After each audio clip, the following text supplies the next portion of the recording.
Welcome to the TAE Time Podcast.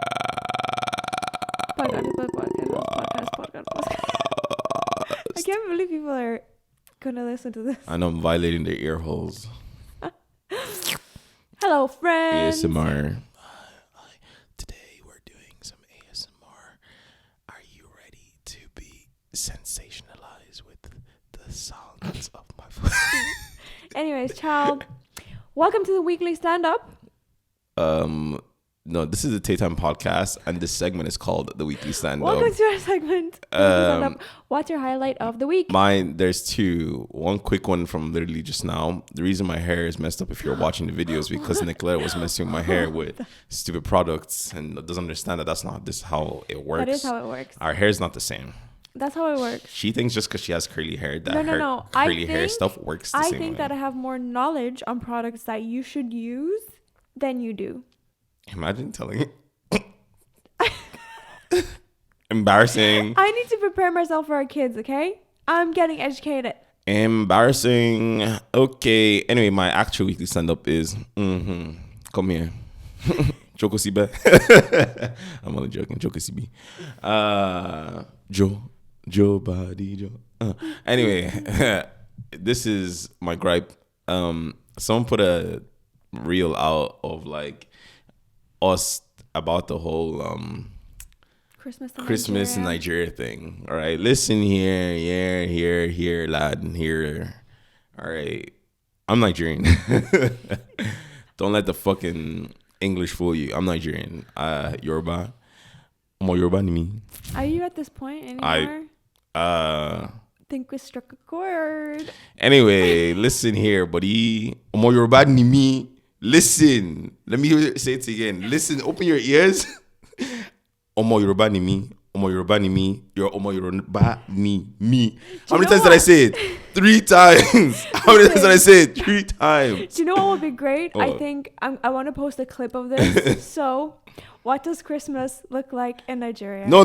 Hold on. Before I answer this, you dumb fucks in those comment sections. I didn't take it personally, but you know, I was like, I have the weekly stand-up. Let me go air my gripe. You're dumb. If you listened to even the clip and the podcast episode, you'd hear I said, it's not like Christmas in the West. Where are we right now? Or where is Ireland? Ireland is in the West. Nigeria is not in the West. I said it's not like Christmas in the West. It's more of an excuse to party. Yes, as in they do more partying than Father Christmas, lights, this, that, bass, boss. And you know, that's what I'm saying. That's the point I was getting across. But then you want to misconstrue it and be like, it doesn't know we do Christmas. Shut the fuck up. They're going to be like, oh no, he's putting on a fake Yoruba accent. Fuck you. Fuck you. Fuck you. Listen here or there. Listen. I think this might sound very riled up, obviously, if you're listening. Yeah, obviously. So basically what happened was we posted a reel a year ago. So long ago. Where I was asking Farouk what Christmas looked like in Nigeria. They clipped that small snippet where he said that, it's not the same as it is in the West. And they ran with it. They basically stitched it, added some clips of what. It was pretty funny. The reel is actually funny. So. Yeah, no, it was funny. Yeah. It was a funny reel. I was like, what? This is us. And then the comments just went crazy on Farouk being like, he's not a real Nigerian. Shut the fuck up. Most of you you're talking to me. If I came to Nigeria, you'd be out here begging me for money. Shut the fuck up. Or dead. Not the begging you for money. God. It didn't strike a nerve though. It did. Oh, I bet it did.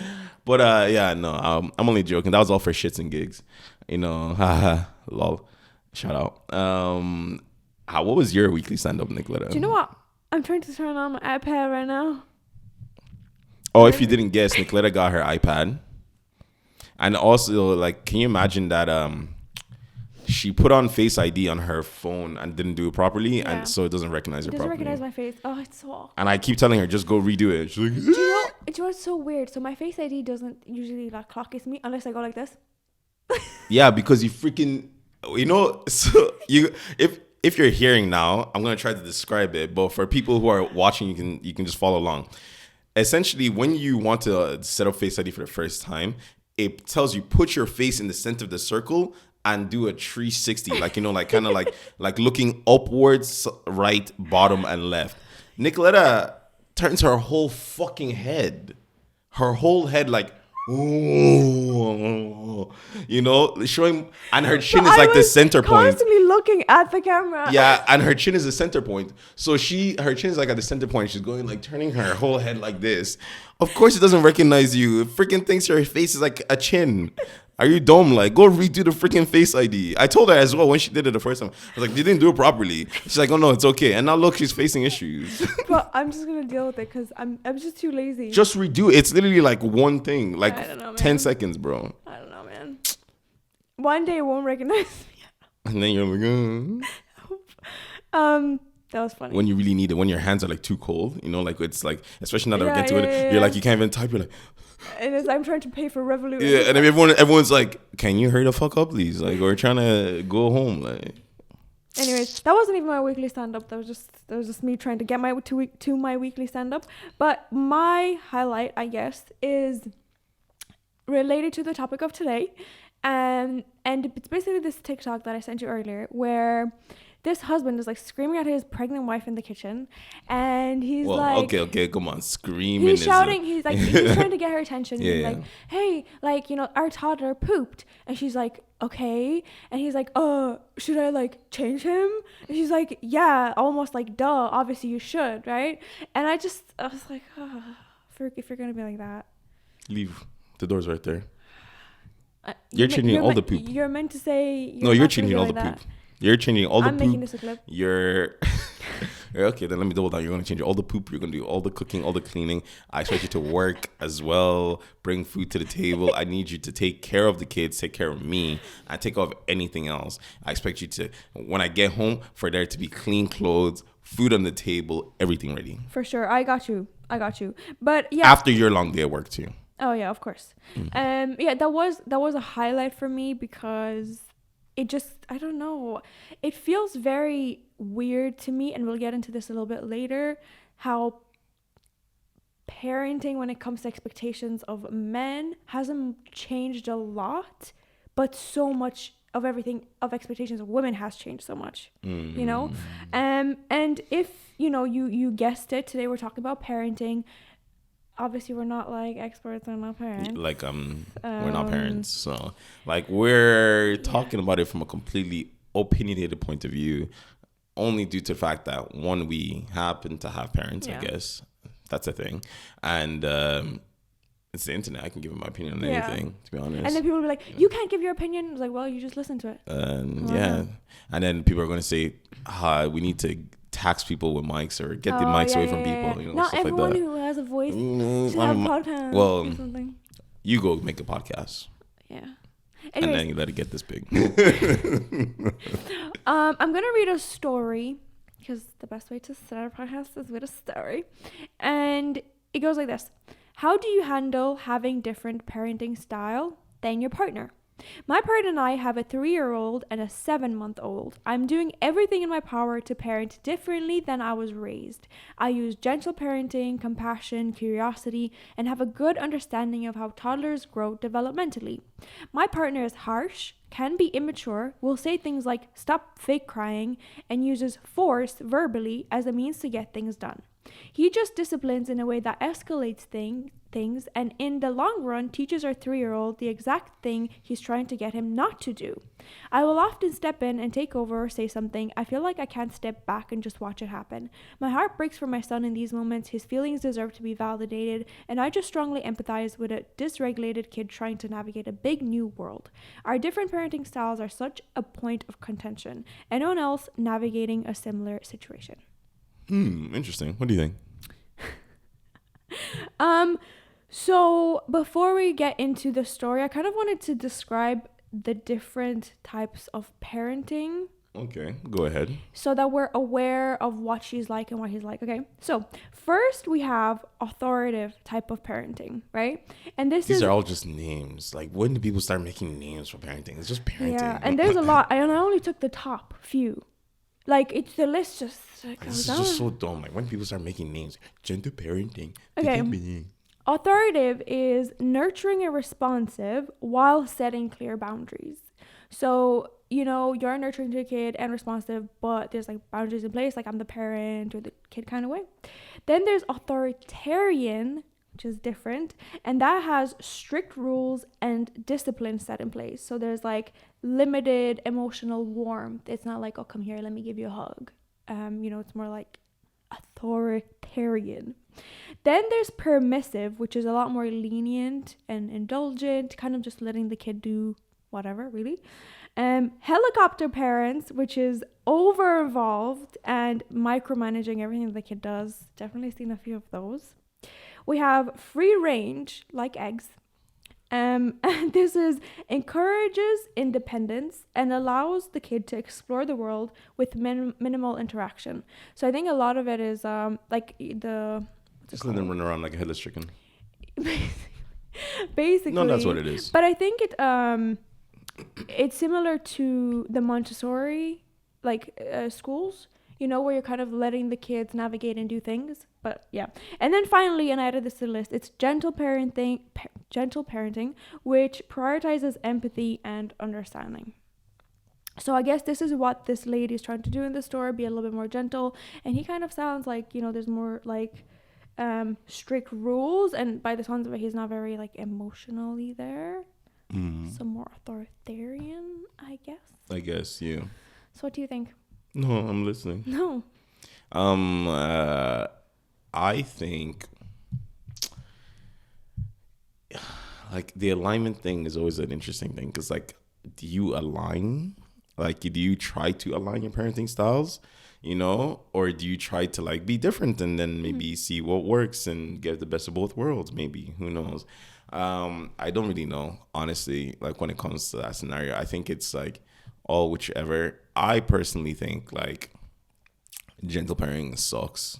In my personal opinion, this is just Why do you think that? Let me preface this once again. It is my personal opinion. You don't need to get your pitchforks out at me. I do think comments will be good. I don't really care, to be honest. Gentle parenting sucks, because like it just it's the same with free range. They all suck. Like, because you're raising a softie. A big softie. And I know I sound like a freaking boomer, like right now, you know, like, but you are raising a big softie. Like, there, you can be in tune to your emotions, but not be controlled by your emotions.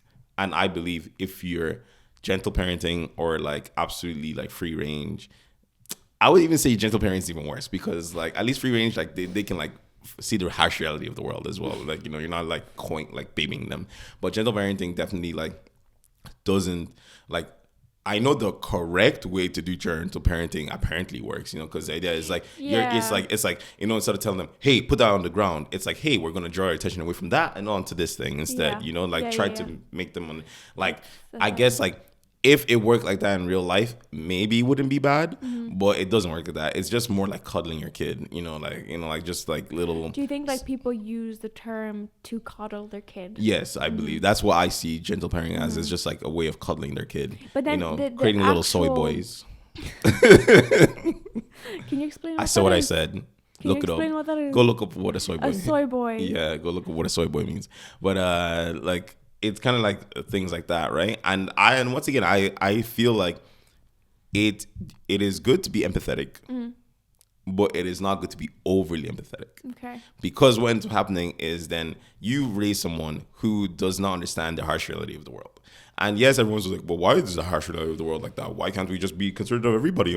Because once you're trying to be considerate of every single body, you end up with the situation where now when you cannot be considerate of every single body. How would you teach your kids the reality of the world through your parenting style? I think, to be honest, when I was listening to it, I think authoritative is pretty good. Okay. Because not only nurturing, like you're being nurturing, because I believe you should be a nurturing parent. I don't think you should be like a dickhead, right? But I believe you need to be like this, that, like, you know, A, B, C, right. You know, boundaries. Like, I'll be your best friend, but I'm still your dad. You know, like, I'll be your best friend, but I'm still your dad. You know, so it's like, this is this. And like, I think anyone who's like listened to this podcast long enough knows I'm kind of like a harsher guy. So I would be harsh on him, be like, yo, yeah, like, you know, I would never like, obviously, what's it called? I wouldn't hit my kid or anything like that. But if they did something dumb, I'm like, yeah, you're dumb. You're a dummy dumb. And that's what it is. Like, so it's like, yeah, this what happens. Like, Like, this it's is like what the consequences of your actions. Exactly. The consequence of your actions is like this. Oh my God, the consequences of my actions. This is what it is, right? Yeah. And so like I would just be like that because like that is how you're going to deal with the world. You face the consequences of your actions. You get called out. You get whatever, right? If you don't get called out, once you like, and that's my issue with like gentle parenting. Now that I'm saying, it's like if you don't get called out on your shit, and everyone always tries to like essentially yes man you or like baby you, once the real world slaps you in the face, you're so taken aback for it and you're not really prepared. And then you just be like, because your whole worldview is like, I can do no wrong or I have to be catered for, you're automatically like, this person's an op. Even though they might just be disagreeing with you, just automatically like, this person's an op. And that's like the whole problem with like, we kind of touched on it before, I think in the last episode or wherever, about like the internet echo chambers. And that's the problem with internet echo chambers. If you only hear your sense of opinion, you then get in a situation where any opposing opinion is just automatically wrong to you without even giving it a second thought. And that's where like I think gentle parenting fails personally for me. I think like I agree in terms of people taking gentle parenting and then just kind of molding it to whatever they want it to be. Yeah. Where it's like, they almost take it literally. Like, I'm just going to be gentle about everything. It's like, okay, Tommy, you and can stab me, I'm sorry. And it's not like that because I think I sent you the TikTok of the guy parent who, like, the kid was doing something, right, bad. And instead of being like, oh, stop doing that, he just grabbed his hand. It's like, here's what we're not going to do. And then, like, took him away, right? So it's kind of like, you're a little bit more involved in the kid's life than just telling them no, because kids don't really understand a lot of things. Kids don't understand anything. They're dumb. Like, you're telling me you're going to go to a 2-year-old, you're going to look at it, like, they're like, let's say they're painting on the wall, right, with a crayon. You just look at it and you're like, no, don't do that. And they don't even say it in like a stern way. They're like, no, don't do that. It's not the right thing. We don't paint on the wall. The kid is just like, gibberish, paints on the wall. And then they just understand. But if you go, hey, you, scare the life into the kid and be like, don't do that. And then they're like, and then you see their face of like, they're about to cry. You're like, hey, listen here, buddy. I'm not giving out to you in the sense of like, you don't need to cry over everything. Listen here, child. Stop crying. All right, stop crying. This is bad. No, we don't do this. You want to do this? You do it on a paper. You give them the paper and they do that. You teach them, no, you don't do this. You do this, right? Yeah. And then you have to be like, matter of fact. And then because then they're like, okay. Yeah. Like they don't understand, but they just know that, okay.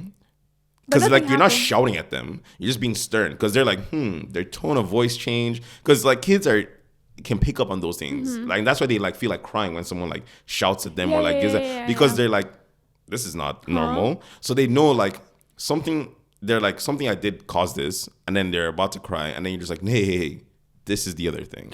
I think consequences are really important.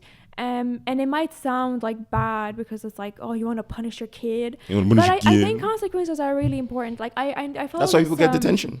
Yeah, I follow this family on TikTok, and it's this the dad. He's very involved. Like he makes the kid run all the time and do laps and all this kind of thing. And they're very athletic. But there was this video that he posted where the kid was drawing on the wall. The two girls were drawing on the wall. He came and was like, oh, we're not doing this. You're gonna have to clean it up right now.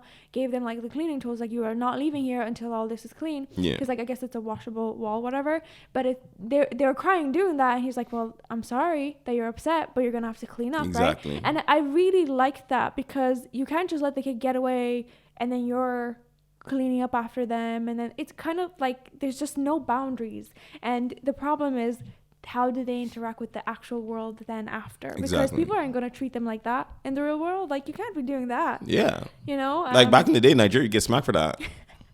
Like, straight up. They don't even think twice. Your neighbor will smack you. Your parents will smack you. Smack.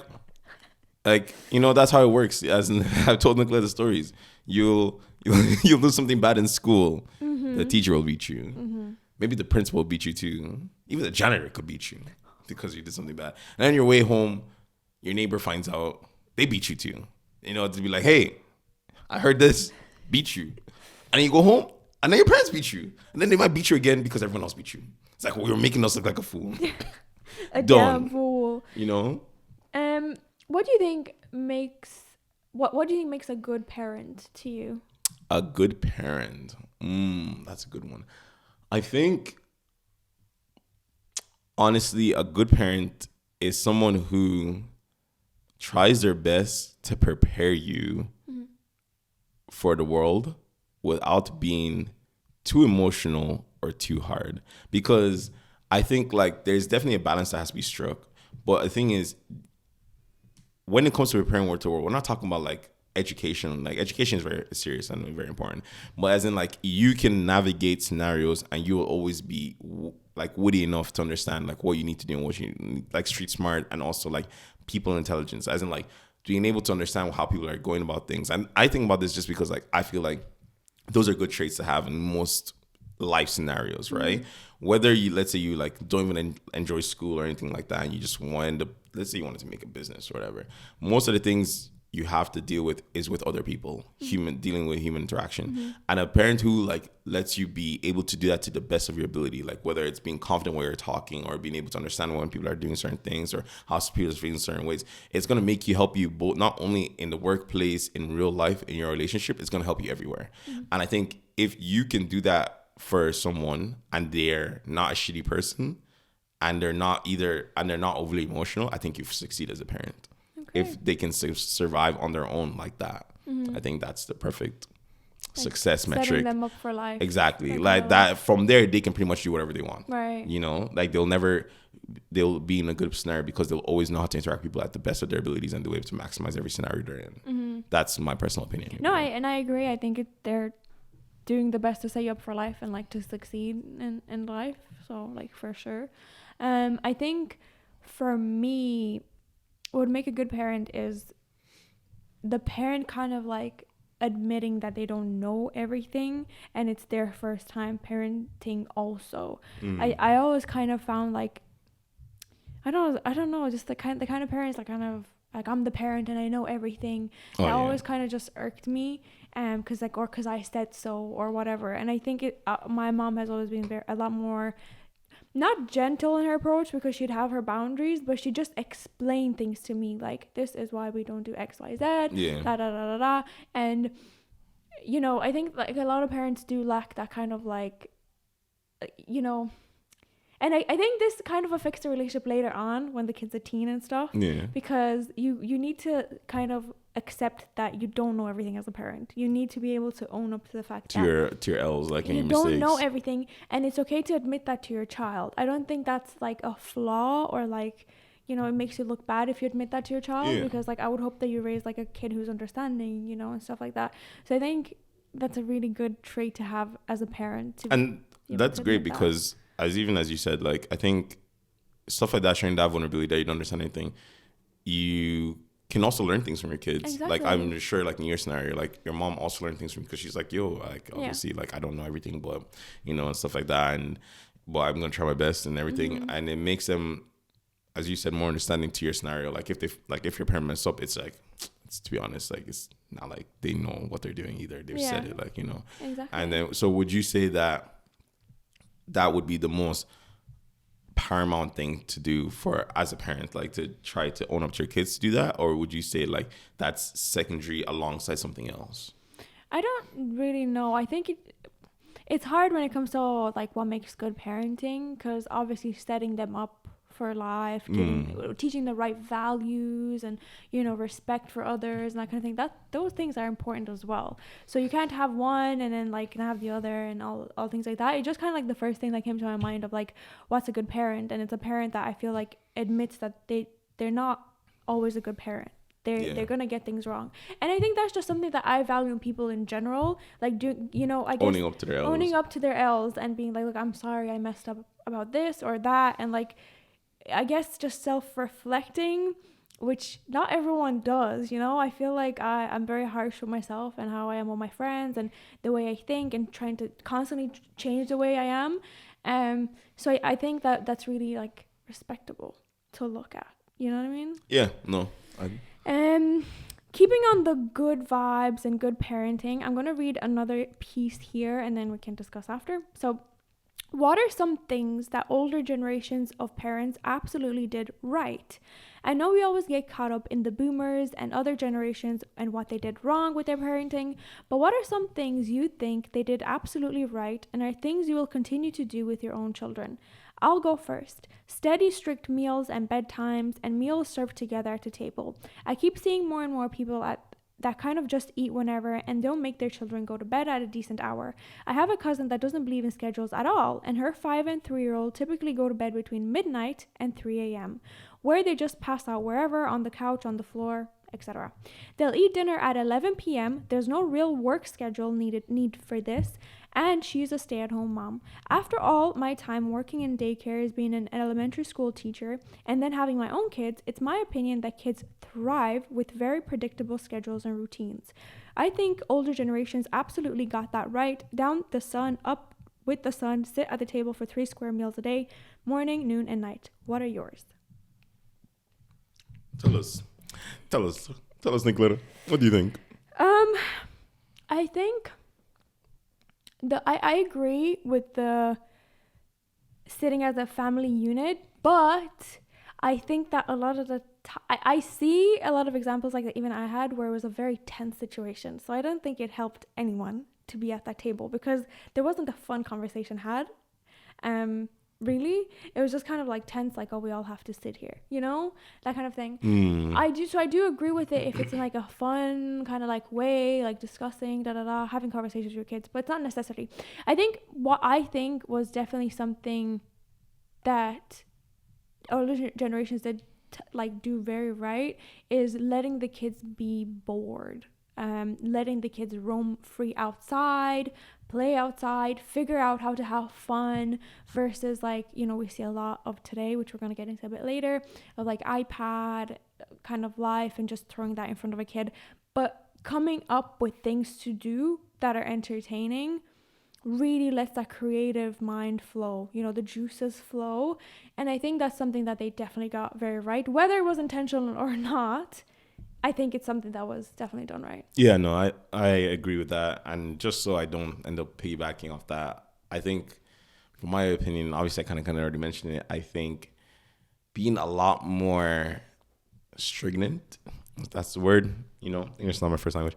Anyway, being a lot more stringent in the sense as in like, I feel like, and I keep going back to the whole thing, don't think I hate empathetic people now, but like, I think because they're a lot more like just like you gotta be like this, like I don't think you have to be like the whole like like toxic. You don't have to be toxic like masculine or anything like that, or like females in their places. No, I think it should be both males and females. Like every single person should be like, okay, this is a situation of like I want to be empathetic of people's plights and stuff like that, and especially like in scenarios that I don't understand, but at the same time I shouldn't be over emotional as of a person myself, because I do think like I've noticed in my own life, like not like from people around me, that being very an emotional person seems to be a very big downfall for a lot of people, in the sense as in like it really like restricts their growth because they end up being so doubtful of themselves like when they're over emotional, or they trip over themselves because they're over emotional, right? Get in their head almost. They get in their head almost, or if they think they're class and then someone says something, then it fucks with them, right? Like both, or either they end up being too down. Like it can go both ways, whether too up or too down, right? And I've noticed that, like, whereas I feel like because people, like, I think they were a little bit too much, obviously, back in the day, but because of that, it kind of put people way more leveled, which made it much easier for them, and like I think it definitely helps, like obviously like with stuff like when it comes to like obviously like when it comes to mental depression and stuff like that, it's all in your head and you have to like try your best, obviously, and it's only you that understands your struggles. But I think if you are definitely a lot more balanced of a person, it is a lot easier to not get into those scenarios. It's a lot easier harder to fight yourself out of those scenarios, right? Like because like you don't, like your emotion doesn't just like bounce around kind of thing. And that's something I've just noticed like in people around me and stuff like that who I've Like seen Amy? definitely no. What? Who I've seen, like, obviously I've been like, and obviously, as I said, but it also has negatives because, as you can see, like, I'm a walking example of that negative. Like, I've gotten a lot better, and like, but I'm definitely a lot more cold than I am like warm, you know. But I would rather be more cold than warm, like, because I've seen like what being too warm is, Do right? you think it's possible But to strike a balance? I think it is possible to strike, and I think that is what the parents should do. Like I was definitely a lot more cold and warm due to the fact of how I was raised, right? Like my dad is a very cold person, and I would say I'm even more cold than him. Like, let me not lie, you know. So It's crazy how we're like, two opposites. yeah, exactly. The product of our parenting. Exactly, you know, and stuff like that. So whereas like my younger brother is definitely way more warm. Like, you know, boss is definitely way more warm than me. He's a lot more emotional than I am and Would you everything. say that that's because your parents' parenting style changed, or It's definitely because he was took it closer to my different? mom. Okay. He was closer to my mom. My mom is definitely more of an emotional person, Okay. right? So like he definitely got that from my mom. I mean, like you can see just in our personalities how big of a difference that alone makes, right? And obviously like stuff like that. So I think definitely that's one thing that kind of got right. But obviously I said ish, as in like it can go, it goes too far, like, you know, kind of thing. You need to strike a balance, because like if it wasn't for Nicolette, I would have been a terrible person. Like like I became a lot more empathetic by being with her. But I you think know? that it goes both ways, because the way you were like very go-gettery and sure of yourself, those are such good traits to have in the world to succeed, and that definitely rubbed off me. So like I can see the good, a lot of the good to succeed in today's world. Like you need to be like that. Whereas I'm like, doubt. Yeah, Just yeah, doubtful. excellent. Yeah, no, definitely. And that's definitely, and then just to, I think we should touch on it is, and I think it's very important, is that whole thing of like the schedule and the dinner things. Because I think we both have slightly different opinions on that. I hate, and that's something I loved. My mom tried it. You know, you're watching this now, mom. My mom tried it, but it failed. And we thank God every single day it failed. She tried to do the whole thing of us always sitting at the table. And I hate it. I hated it then. I hate it now. Because I feel like, don't get me wrong, the whole schedule idea is kind of good. Like they should be going to, like, especially when they're very young. Oh, there should bedtime's 100%. Bedtimes should be 100%. Obviously, Yeah. when they get older, that's their own prerogative. Like people do, like take for example, my youngest brother. He's a big night owl. Big man. He does all his work at But night. now he's old. And then even boy, he just does all his work at night Yeah. and then like sleeps during the day, like, right? Because he just prefers it. That's how he is. And like even I used to be kind of like that. I used to have insomnia and I do that, but then I flipped now and I'm like I can do whatever I want, but I just now I'm like, Freaks, like my brain is powerful. Our brains are so powerful. no, I just try to, you know, go to sleep early if I can, but I'll stay late. Like the last few nights I've been outrageously I've been staying late with you, so outrageously late. Like the night before that it was like 5 a.m. or some shit. Yeah. And I went to bed. But anyway, that schedule thing is definitely good at the start when they're young. Yeah. It really does bring the whole balance, strikes the whole balance for them. But the whole sitting at dinner, it's just jarring and long because I'm not always hungry when you're always hungry. And I get the idea, especially back in the day when it made sense, when we didn't have like all the technology of like even if you wanted to reheat food back in the day, it was long because you had to reheat it on the stove or whatever, depending on where you are. And that happens now, even like in parts of Nigeria, like people have to reheat food. So it makes sense then where like, okay, someone's made a food, everyone come and eat, right? Yes, yeah. But now like, for example, my mom cooks like rice, stew, all these other different dishes, and it puts it in the fridge. So at any point in time, we can just go take what you want and eat when you want, because not everyone's hungry at the same time. Let's be honest, you know. And some people like maybe eat more than others or less than others. So like maybe they'll eat more meals. They want to eat more meals across the day, or eat less meals across the day. And I think it is. Yes, you want your kids to have like a balanced diet and stuff, but you can do that without forcing everybody to be at the table. Would you say, so okay, say you have like a toddler, right? Would you say that just whoever is taking care of him should just eat with him?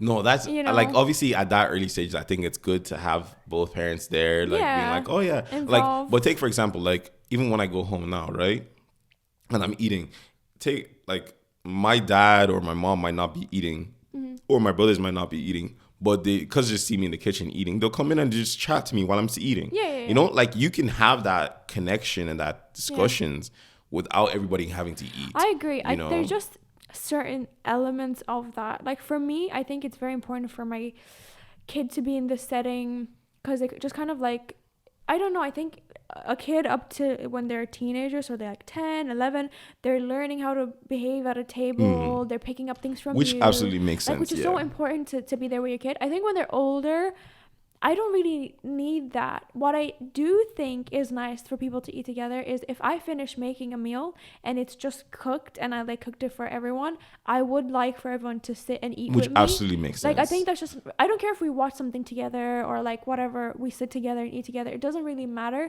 but it's kind of like a reward. Yeah, like know? everyone. Like Yeah, everyone I know that spends makes sense. time with me. I'm talking more about from the sense of like if you just like cook in batches, like kind of like my mom does, like you cook in batches. You just it's like okay, it's here, guys, take whatever you want. I agree. That's what it makes sense. But like obviously, like if let's say like you're making this whole thing, like it doesn't even have to be an intricate dinner, but you're like, hey, I want to try this thing tonight. You guys want to eat it? And then everyone's like, yeah.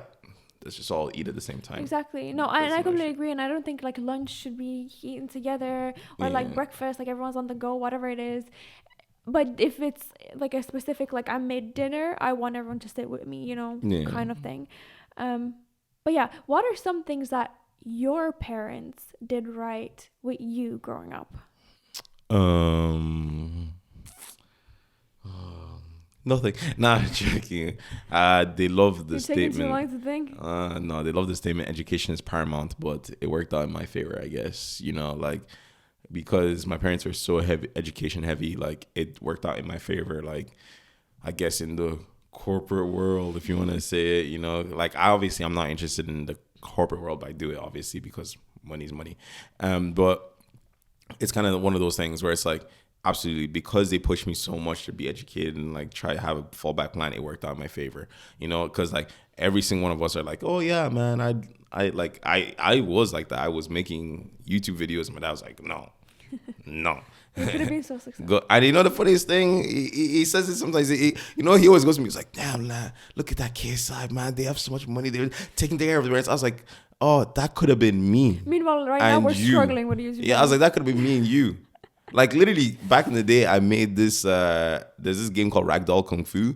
And me and Sharif made a video online about it, and like that, like back in the day, like 1,000 views was a lot. Yeah. And within a day, that shit hit 1,000 views. Yeah. And we were like, "Oh my god, we're gonna be famous. We're gonna be famous." Like, guy, like Hold yourself. you know, Praise and yourself. like it was crazy. We're like 1,000 views, you know. But then like I think I did that too. And so basically we were watching Romanian's Got Talent, and there was this guy who made a song, and I took the song and I put the lyrics of it, posted it, and I think it had like 5,000, 10,000 views. I was like, I made famous. this is my career. Yeah, you know, like this is the shit, dude. This is what I'm doing now. But yeah, like you know, if I had done that, who knows, guys? I could have been a famous YouTuber right now. But my dad stifled my growth. He said no. School. But the fact that he did make me go to school, you know, maybe I could have been a famous YouTuber, millionaire. It could have resumed your education now.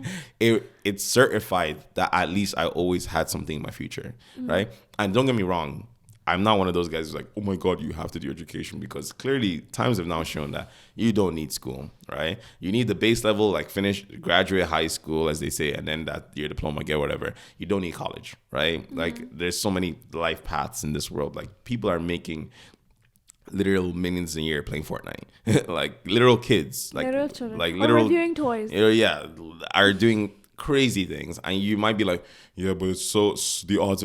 Yeah, but if you start from a young age, the odds is probably it's going to be in your favor, right? Like, don't be shooting yourself down like that. And that's the thing. Like, there's so much passing up. But at the time for us growing up, it definitely was a very big thing. Like, literally when I was, like, finishing college, pretty much every engineering job was, like, and even now, like, it's very heavy. Like, it's, like, bachelor's in computer science or software engineering type of things, or you're not getting even an interview, you know? But would you say, like, obviously... Because you were saying before that there are people that you were working with who don't come from an engineering background, absolutely. Right? But would you say that's a lot harder to do today? I think the competition is very severe now because a lot of people are trying to change over. So like by me just even going straight from like, and like obviously by going to like a university and them having connections, it made my life so much easier because like the connections were there. You know, like obviously like people are doing it now. Like my brother went into like data analyst now in the UK, but if you ask him how hard it was for him to do that transition from commerce, he'd tell you he'd never do that again. Yeah. Right? Yeah. And that's the thing. Like, even though he was successful, he'll tell you he'll never do it again because it was so hard. And that's why it's like, it's like, at the time I was like, this is dumb, but it worked out in the end, and it made sense in the end. Right? But obviously that's for my unique scenario, and that's why it's like what my parents did, because like this doesn't work out for everybody, because some people just have no interest in it, and they'll never have any interest in education, and they don't even want to go anywhere near that. So it's a big waste of time. Even back in the day for us, like, Yeah. But like, obviously my scenario, it worked out for me. That's why I said, it's like, okay, that's one of the things I can be like, okay, cool. But as I said, I could have been a famous YouTuber with millions of views and millions of millions, and I'd just be like, oh yeah, I could have been bigger than KSI. Just saying. In your head, you are. So it's okay. Yeah, in my head, I'm bigger because I started before him. I got 1,000 views first. Yeah, for sure. How about yourself? Mine's actually quite obviously the opposite of yours. Because my parents didn't push education like that on me. I think I've talked about it before. I was a lot more like free to choose. I think I could have been a very smart kid. And well, you're a smart kid. I wasn't focused on it. I could have been academically smart, right? And I wasn't really, because I didn't really care. Like, I was doing applied math, understanding it quite easily. And then I was like, actually, I don't want to do this. And then I just decided not to, and my parents just allowed me, right? Yeah.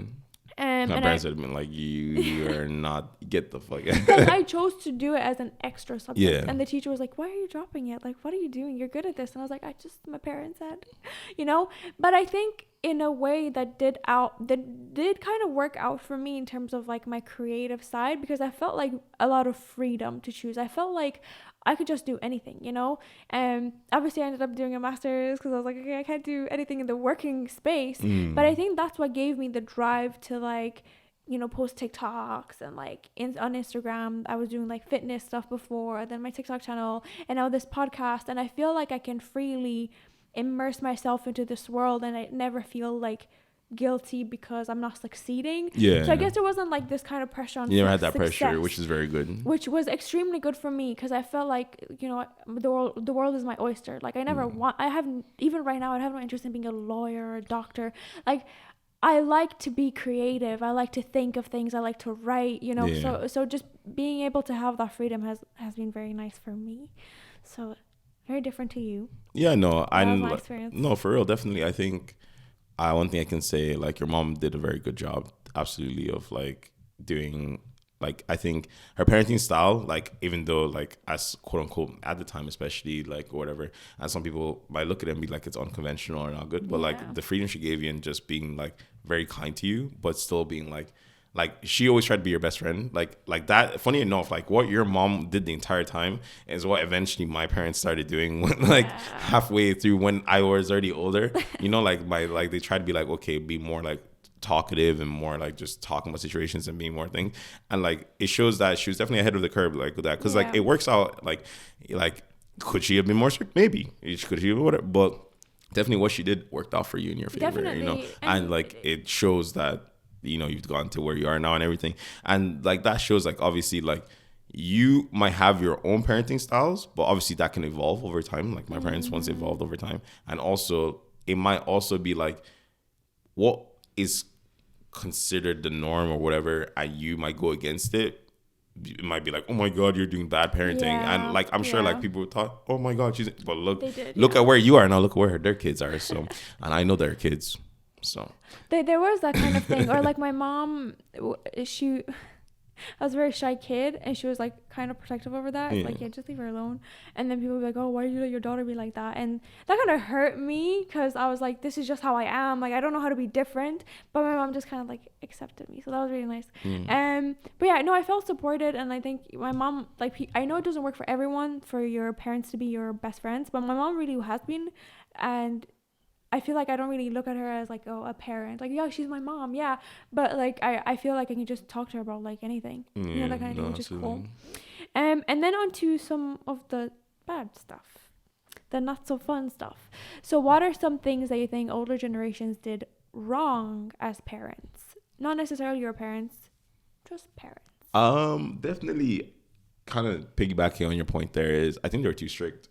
I think it stifled a lot of people's growth, in the sense of like, I think we end up in the kind of generation of workers that we're kind of dealing with and above, like older, is kind of like the whole like formulaic, like productivity. I'm trying to get the most out of everybody as in like just like as a cog in a machine. And whereas Gen Z is really trying to break that, and I think it's great that they're trying to break that because obviously like their parents were a lot more like hands off, not even because they wanted to, just because they didn't have time because they're so stuck and stringent with the whole, you know, productivity. They didn't have time to take care of their kids, and then their kids are just like, yeah, well, fuck this. Like, I never want to be like that. I've seen what it's like. I don't want to work a 9 to 5 like that, and I want work-life balance. I want this. I want that. And people are like, oh, these Gen Z, like, no, we're lazy. Like, oh, they're entitled, whatever. No, fuck that. Because like, why the fuck are we clogging the machine to make someone billions of dollars, and we're not really seeing much of that money? Like, don't you know what I hate as well? Like,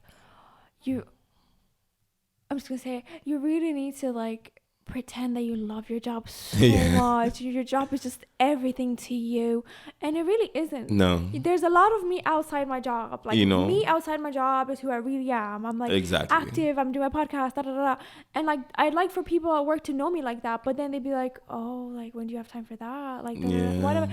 It's just that kind of like your work needs to be like everything. And no, absolutely. I think because of that strictness, it really stifled people's growth. It didn't let them be as creative. Like look at like the creative fields popped off in our generation, like slightly before our generation, because like look at everyone who's like, if you think of like a millennial who's doing in the creative field, they're making bank because there's so very few of them, because most of them never got the opportunity to do anything creative.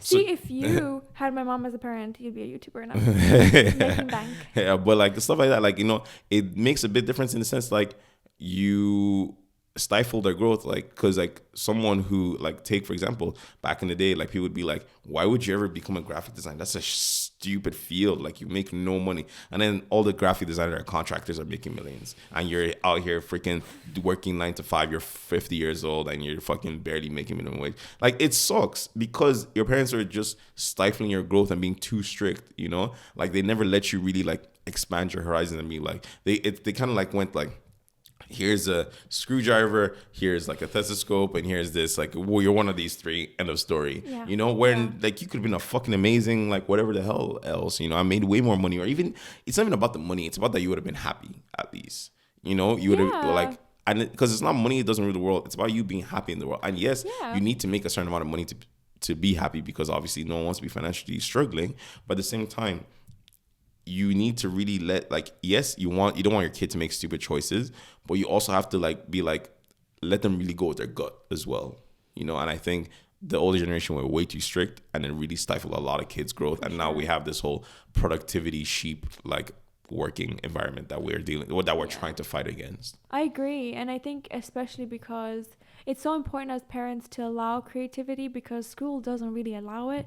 Like, school is very, oh, you need to do this. It's very structured. Yeah, you learn things by rote. In the home, it'd be really cool to not be like that. I know Billie Eilish was talking in an interview about how, when her brother grew up and her parents allowed them to stay past curfew only if they worked on music, because that's what they were passionate about. And they always stayed up late, like making music, creating music, because that's what made them happy, right? Other than like they just show up like tired to school, but like they were doing something creatively, and look at them now. Yeah, exactly. So it's like these people are putting in a lot more work than the 9 to 5ers, just at something that makes them happy. So why don't you want people to do that? Exactly. Be happy. And what are something that your parents specifically felt could do better? Honestly, like, I think like my dad and I have talked about it before, and like my mom as well. Like, definitely, I think it's just a little bit more Nigerian mentality. It's definitely a lot more harsh. Like, once again, like, it never, I'm saying this in a broad sense, as in like talking about both how I look at it from both my brother's point of view. Because realistically, honestly, like, as I said, I never really felt it too much, like, because like I just end up being like a whole person. I just didn't really care. Like, I'm very like, we're like we butt heads sometimes and we don't, like, whatever. And so I think that harshness like didn't affect me just because of the way I was mentally, but I know it's something that neither of my brothers ever liked, like, and I've seen them be annoyed with it. And this is something that we've even talked about ourselves like recently. you know. But obviously I'm not gonna say too much because like I No, gotta let the other no. I have to let the other side be here, you know, to like talk about that. But They're like, not here. do you feel But like there's something that impacted you yourself? you see, I just don't care. Like, and that's the I know I said this in the last part, but I really don't like a lot of those things that were negatives. I never cared. Like, they are negatives. Don't get me wrong. Like, looking at the bigger picture, like I'm like, yo, these are negative things. But I just never took it, and I never cared. Right. I just like it is what it is, and I move on with my life. I was like, all right, that's annoying me. I don't like you for this. I don't like you for that. But and I'm like, this is traits of you I don't like. But like, and then I just don't care, and I move on with my life. But like I've seen my brothers care. Like they're like, this is annoying. This hurt me. This is whatever, you know. And they're like this hurt me, you know. And like my dad, like take for example, like me, my dad, and my younger brother, they would clash on things like that. About like my brother would be like, yeah, that was just mean, you know, like that was a mean thing. And my dad's like, it's not mean. You just have to man up or whatever. And obviously, I've seen my brother be like, oh no, that's not the case. And like to me, I would be like, oh, like in my head, I'm like, oh, this is mean, but I just don't care. Right. And I'm just like, I don't care, you know. I can be like, oh, this is me, but I just don't care, and I'm just like, go on with yourself, and then they go on with themselves or whatever, you know. And so you don't have that clash. But obviously with my sibling, like they will have that clash, you know. And I think it's all depends on the person, but obviously like, and that's something I think they have gotten better at, and they're like, okay, a little bit more understanding, like I know this is like this person's like that, and I have to be a little bit more like empathetic. I definitely that empathy thing, and as I said, like it's just a Nigerian thing. That's a very cultural, like, and this is where people come on me again. But it is a cultural thing. We are definitely not as empathetic. Not even Nigerian.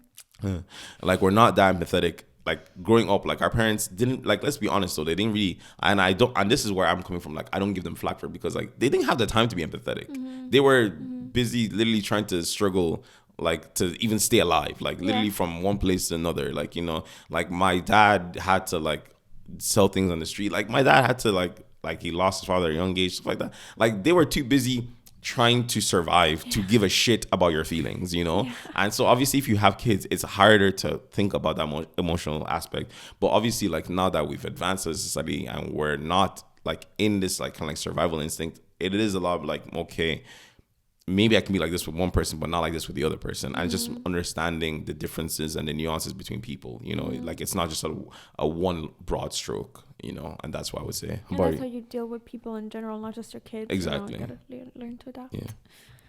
Me, I think to touch on a similar thing of what you said, I don't think it's my parents' fault for this, because it was very like survival mode and trying to get out of the village, you know, or trying to put food on the table. So it's definitely not their fault. But what I did feel as an only child growing up, now granted I had neighbors and stuff, like I think what my parents could have done better is be a lot more present and engage in like play with your kid, or like not creative, but like, you know, conversate with them, ask about them, and like a lot more engaged as parents. I felt like that was kind of missing, and I understand my parents were tired. Like my dad had to wake up at like 3-4 a.m. to go to work, and so did my mom, and then they'd come home and just try to like, you know, put food on the table, like clean whatever. They had to do so much stuff. My mom had to do a lot of stuff, right?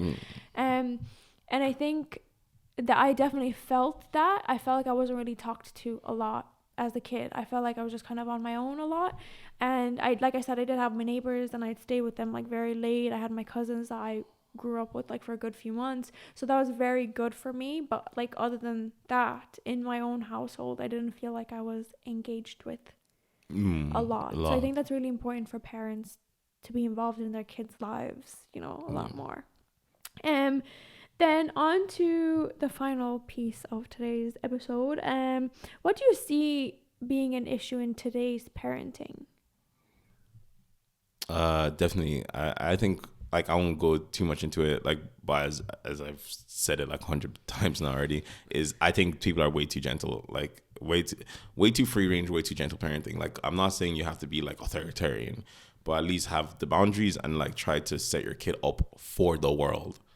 Don't just be letting them go do whatever and being overly empathetic or being overly like cold. Like you have to strike a balance, and I think with the way people are doing gentle parent, it's not gonna ever strike that balance. Yeah, and that's on my list as well, being too cuddled. Yeah.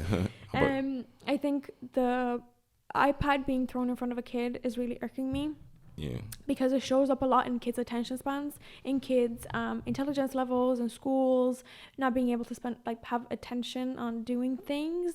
I think that's really starting to show, and that's a product of parenting. And you know, kids don't just end up like that. Like, they're a product of their environment, and if that's how you treat them in the household, you just give them an iPad. Sounds like gentle parenting is the issue, because they're like trying to get the iPad off him, and they're like, oh, okay, you can have it. You know, it's like, I don't like that. Put that iPad away right now. But obviously the general parenting of today's world is good also. But I think another thing, and I mentioned this at the very start, so just kind of, you know, full circle moment, it's parents not being like still not parenting together. We're still seeing so much of that, of like women having to do a lot of the household stuff while also working. And back in the day, maybe women didn't even work as much, you know, whatever. But it's what I saw in my household as well, like women like working, taking care of the kids, taking care of the household and everything, and then the, you know, other parent being like, the kid just pooped, like what should I do, you know? And that's like, what's going on? Why are we still dealing with that? Like, Exactly. Why is that still happening? Let's wake up. No, I absolutely agree with you, honestly. Yeah, no, I think it'll be interesting to see how the kids of this generation, Gen Alpha kids, turn out, and how, like, you know, it's already kind of started. A few Gen Zers that are in their early 20s have like started. Yeah, well, not new, I get old Gen Zers, because they're the oldest ones. We are the oldest ones, I guess.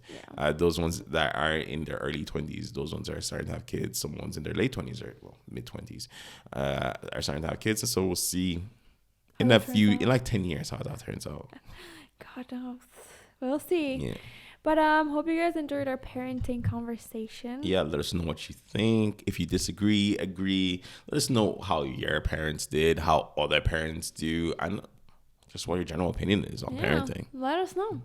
Obviously, we're not professionals. We're parents. Tell me that again. Oh, it is what it is. Don't forget to like, comment, share, subscribe. And join us Patreon. Join our Patreon. Link in bio. And next time. Peace.